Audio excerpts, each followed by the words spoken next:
भारतीय सेना ने हाल ही में एक महत्वपूर्ण कदम उठाया है। उन्होंने 30,000 करोड़ रुपए का टेंडर जारी किया है, जो कि भारत इलेक्ट्रॉनिक्स लिमिटेड यानी बीईएल के लिए है। इस टेंडर का उद्देश्य अनंत शास्त्र anti air defence missile system की खरीदारी करना है। यह एक बहुत ही महत्वपूर्ण विकास है, जो हमारी सुरक्षा को और मजबूत करेगा। अनंत शास्त्र मिसाइल सिस्टम एक अत्याधुनिक तकनीक पर आधारित है। यह सिस्टम हवा से आने वाले खतरों का मुकाबला करने में सक्षम है। इसकी रेंज और सटीकता इसे एक प्रभावी रक्षा प्रणाली बनाती है। जब हम बात करते हैं एंटी एयर डिफेंस की, तो यह केवल एक तकनीकी उपकरण नहीं है, बल्कि यह हमारे देश की सुरक्षा का एक अभिन्न हिस्सा है।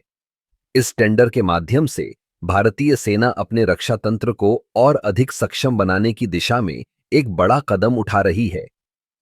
यह कदम न केवल हमारी सीमाओं की सुरक्षा को सुनिश्चित करेगा, बल्कि यह आत्मनिर्भरता की दिशा में भी एक महत्वपूर्ण पहल है। आत्मनिर्भर भारत की दिशा में यह एक और कदम है, जहां हम अपने रक्षा उपकरणों का निर्माण खुद कर रहे हैं। बीईएल, जो कि एक सरकारी उपक्रम है, पहले से ही कई सफल रक्षा परियोजनाओं में शामिल रहा है।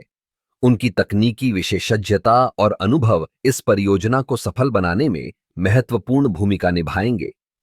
अनंत शास्त्र प्रणाली की खरीदारी से न केवल हमारी सेना को मजबूती मिलेगी, बल्कि यह भारतीय रक्षा उद्योग को भी एक नई दिशा में ले जाएगा। इस टेंडर के साथ हम यह भी देख सकते हैं कि कैसे भारतीय सेना अपनी क्षमताओं को बढ़ा रही है। यह एक संकेत है कि हम अपने दुश्मनों के खिलाफ और अधिक सक्षम हो रहे हैं। जब हम अपनी रक्षा प्रणाली को मजबूत करते हैं, तो यह न केवल हमारे सैनिकों के लिए बल्कि पूरे देश के लिए एक सुरक्षा कवच बनता है। इस टेंडर का एक और महत्वपूर्ण पहलू यह है कि यह भारतीय रक्षा क्षेत्र में रोजगार के अवसर भी पैदा करेगा। जब हम अपने उपकरणों का निर्माण खुद करेंगे, तो इससे न केवल तकनीकी विकास होगा, बल्कि युवाओं के लिए भी रोजगार के नए अवसर खुलेंगे। इस प्रकार यह टेंडर भारतीय सेना के लिए एक नई शुरुआत है।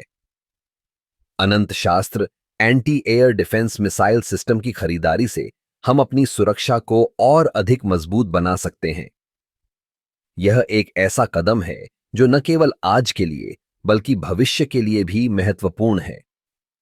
इस प्रकार हम देख सकते हैं कि भारतीय सेना लगातार अपनी क्षमताओं को बढ़ा रही है और देश की सुरक्षा को प्राथमिकता दे रही है।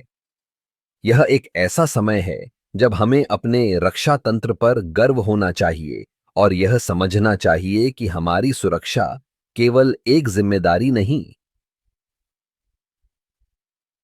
बल्कि एक राष्ट्रीय प्राथमिकता है।